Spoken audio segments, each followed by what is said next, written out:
Hi, I'm Dave Shipper, and I'm talking to Michelle Lewis, our seventh finalist for the Great River Folk Fest Songwriting Contest. And thank you very much for submitting your songs, number one. It was incredible, and you actually you submitted it probably in like the fifth week that we were doing it. Yeah, How I did you? think week 6 maybe or Yeah, 7. Yeah. how did you find us? Well, actually from one of your, was it week 3 winner, Sophia Talbot? Oh, sure, Sophia is a friend of She's yours, huh? Yeah, she's a good friend of mine, and so she alerted me to that you guys. She's like, you should enter this contest, and Oh, so we keep in touch. She's she's Swedish and lives in Berlin, but is currently at her summer house in Spain, and so we keep in touch over chat and stuff. So. yeah.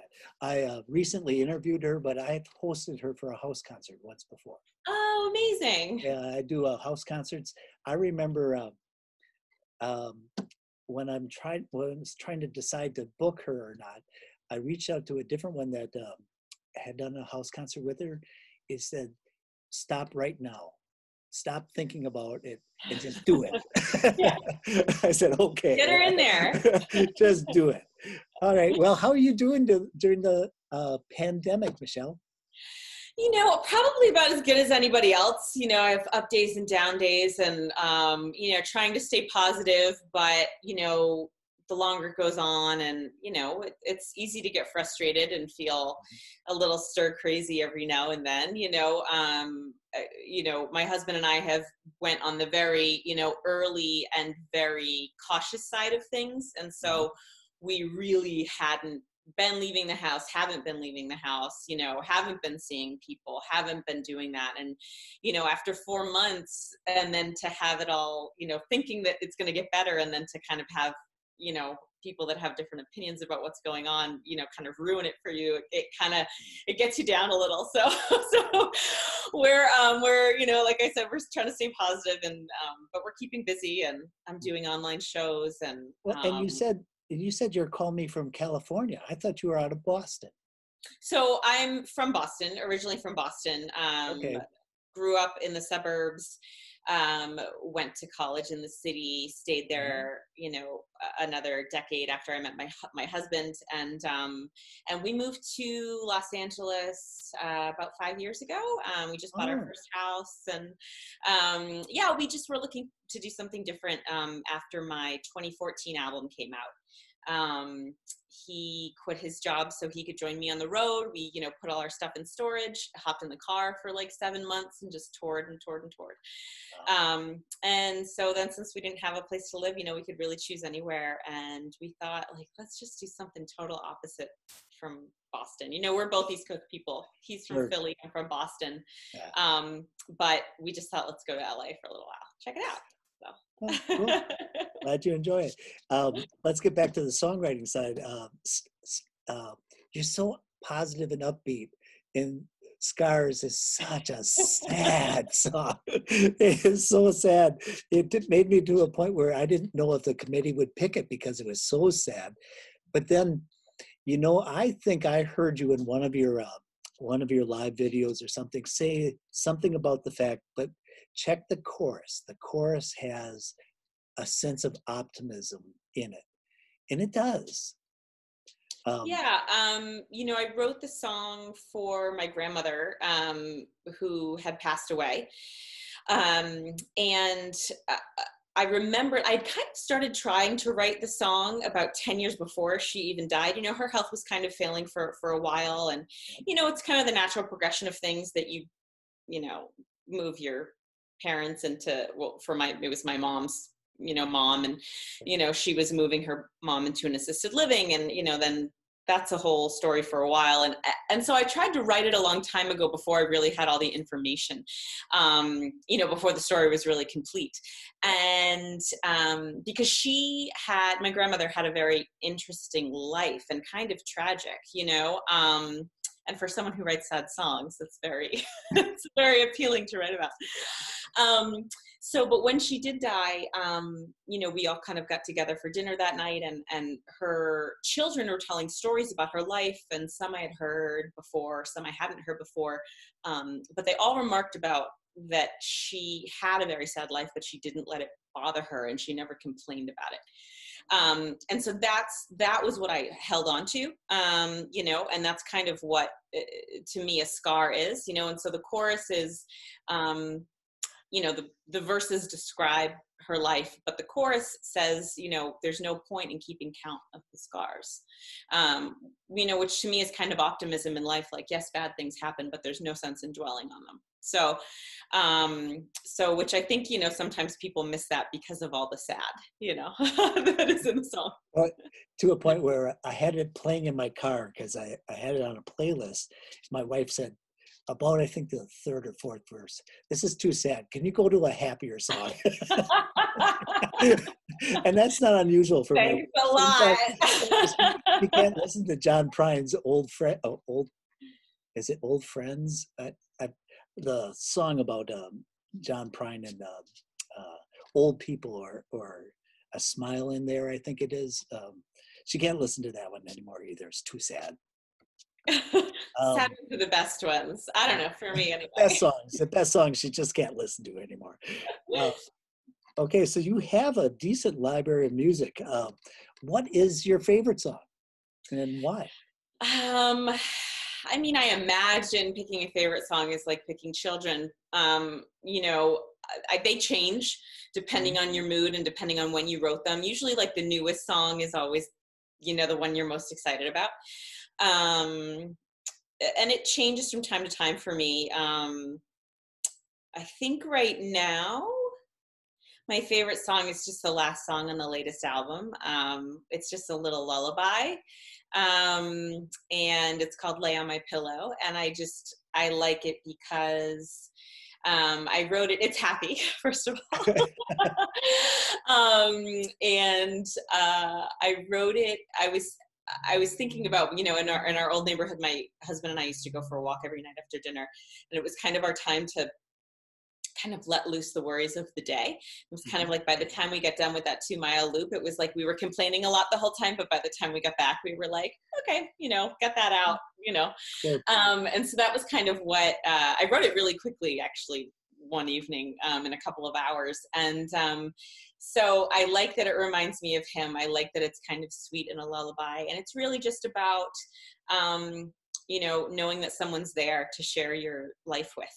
And it doesn't have to be a spouse. It could be, you know, a sibling or a friend or a parent or whatever. So, so that, I think that's my favorite at the moment. I like to end shows with that a lot because it's just a sweet little cherry on top. So that you said that one was spontaneous. That was quick. Is the process for you spontaneous, or are you a diligent person that gets up every morning and I'm going to write no matter what comes out, put it in a journal, come back later? What's your process like? You know, it's kind of a mix of both, and it's changed over the years as well. You know, I'm definitely rooted in a craft space. You know, I went to Berklee College of Music and studied songwriting for a long time, and you know, enjoy going to Nashville and writing with some friends. And it's definitely comes from a place of craft, but I think I need a little bit of that spontaneity of emotion to really write something effective for me, or for me to feel like it's worth writing about, you know. And the title track of the latest album, All That's Left, I wrote a version of it and, you know, played it. I was like, I think it's done. And then I was like, you know, it's not making me feel the things, you know. And I kind of scrapped all the verses and completely wrote the melody and the lyrics to the verses, and redid it, and was like, yeah, that's, you know, and it's nice to be able to realize that early enough before you publish the song, you know. So yeah, it's a mix of both for me. You know, I need to have that emotional spark, but it is definitely something that I think about. I don't just jot something down and go, yeah, that's it. It's because it was spontaneous, you know. Especially if you've gone to school for it, you're thinking, oh, I can do better. Yeah. Go back. So who are your influences? Are you going to tell me Bruce Springsteen was an influence because you're doing Dancing in the Dark on your CD? Yeah, I mean, I would say, I mean, it's kind of like everyone you've ever enjoyed listening to is an influence, right, as an artist. But I like Bruce Springsteen a lot. He's not my biggest influence, although I did the Dancing in the Dark cover mostly because I just, that's a song you've heard so many times, and it's danceable. But with a lot of his songs, upon more listens, you realize he is a really deep-rooted folk singer, no matter who produces the album, and so the lyrics are often, people don't really realize what the lyrics are. And even though I knew that, from his album Nebraska, I think was the first time I realized what a folk artist he was, because it's very stripped down and very early, and not like a lot of the Bruce Springsteen that you hear. But anyway, one weekend I just heard, I kind of went down the YouTube hole of Bruce Springsteen and was listening to a bunch of his stuff, and I was like, oh, Dancing in the Dark is so sad. This is great. And so I just felt like I had to do my right up your channel. Right up my alley, So I thought, well, I'm going to cover this. And then I really, I just kind of really liked the vibe and the finger pattern I figured out, and all of it, that I was like, I think I might record this. It's not something I usually do, recording covers, but I just like the way it felt when I played it. So, and I was connecting with it a lot at the time. I'd say probably my biggest are Joni Mitchell, of course, Paul Simon, I just adore. Fleetwood Mac, Stevie Nicks, Lindsey Buckingham's one of my favorite guitar players, and just the songwriting in that whole group is so stellar. And, a little bit more later, probably like Patty Griffin. And she goes through so many different phases herself of like different songwriting styles. And well, you were kind of rooted in the East Coast folk scene, being out there for a while. That's an intense folk scene. I remember traveling there for business once and discovering WUMB or something like that on the radio as I was bouncing around, and I'm thinking, this is an intense folk station, for in the middle of and then I found out more about that area. A lot of influences, a lot of coffee houses. It's still kind of heavy folk music in that area, isn't it? Yeah, for sure. I mean, I haven't been living there in a few years, but the vibe, I mean, it's got Club Hassim, which used to be, I think it was Club 47, and where Bob Dylan played. I mean, say no more, right? Yeah. Like, and so like, who can live up to that, and they're still doing it, there's still a small folk club and they're still putting on stellar acts. And, but even without, like, they're the most famous, they're in Cambridge. But I have so many other favorite little clubs to play, like the Burren, and they have which is an Irish pub, which they have Irish music in the front, and then in the back, they have a whole private, like, singer-songwriter vibe going on, which is really cool. And have just made so many good friends there over the years. And for sure going, when I was starting out and still in college, going to the open mics and everything was pretty awe-inspiring, because there were so many people coming up through the Boston folk scene, Vance Gilbert and Ellis Paul, and I even, knowing, not in my time, but Suzanne Vega played Club Hassim back in the day, and Deb Talon and Steve Tannen, who are now the Weepies, met there, and it's hard to compare, it's the best folk scene in the country. I mean, for sure.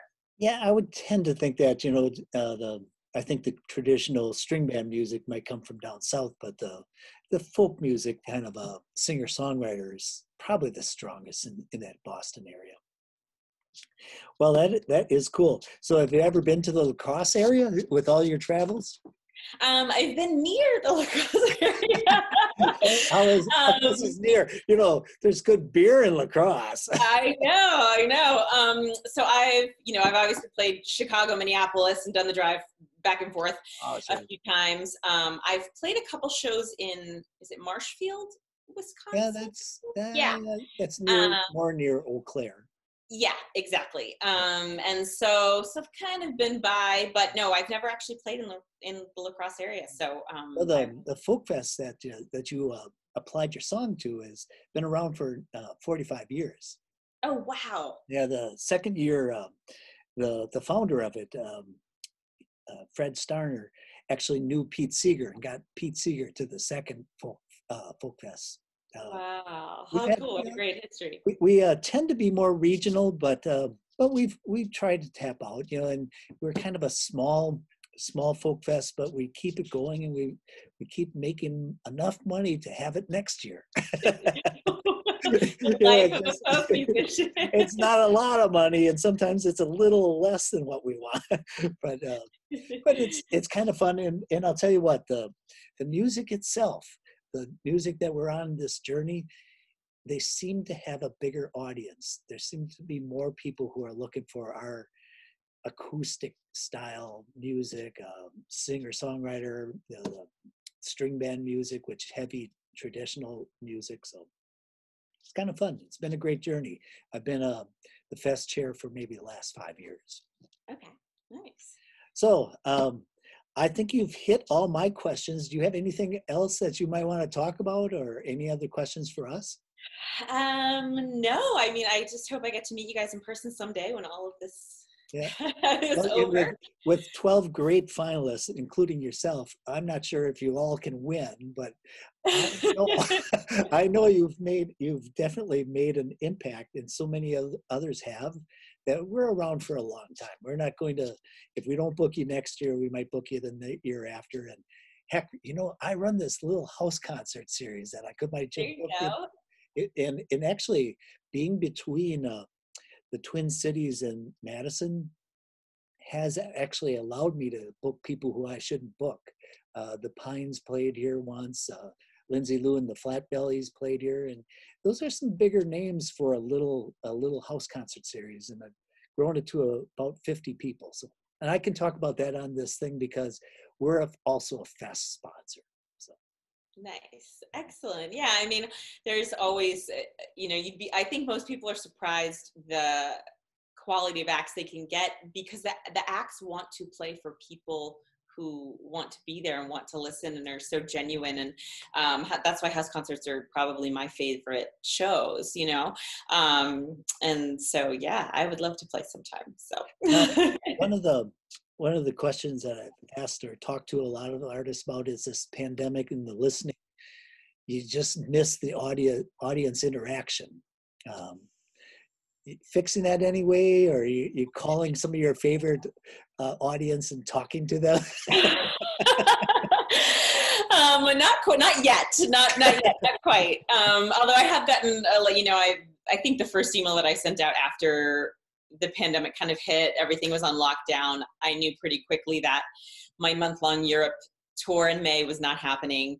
I now know, I'm pretty sure that my month-long November tour is not happening in Europe. So, there were so many kind people that responded to my first email out saying, this is hard and please tune in for online shows. And, so I have been able to communicate with fans, and they're so sweet in the chat windows too during the shows. So that's really fun. I can't always see them coming in because I'm playing or the camera's too far back. But you can kind of scroll through them during the show or after the show, and it's always just nice to feel that love coming in.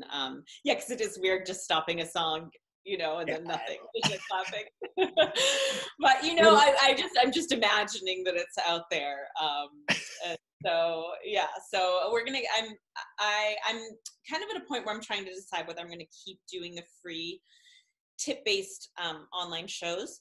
Mm-hmm. Or I might actually move towards, more private kind of Zoom hosted, so that people can host their own. It's like hosting your own house concert, because I think people are needing that social connection and kind of doing something as a community. So I might start doing that as a way to, and then, people I've been on concerts on the audience side where you can unmute and clap, and you can see the faces. You can see all the faces. Oh, through and smiling through. back at you. Okay, gotcha.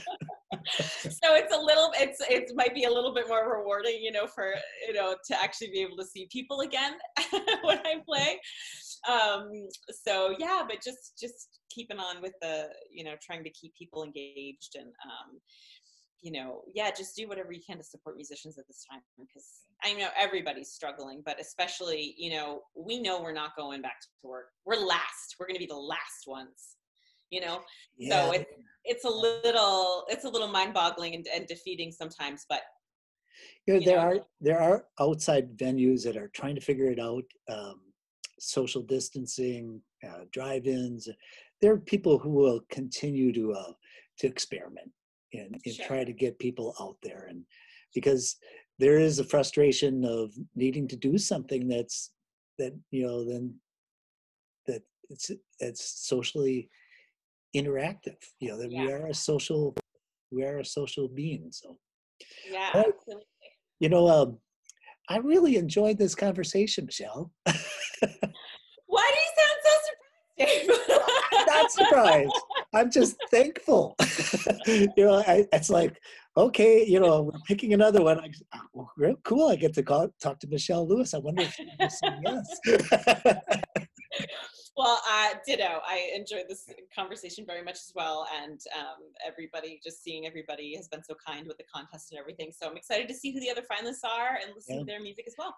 I think the fourth one is going to be released. The fourth interview is going to be released this week, and that would be Sophia. So if you want to see, excellent. Well, I will definitely tune in for that one. So tune in, and it'll be on our YouTube channel. So, it's been a lot of fun talking to you, and I'm sure we're going to be in touch again. Sounds great. Thanks, Steve. All right. Thanks. Bye. Bye.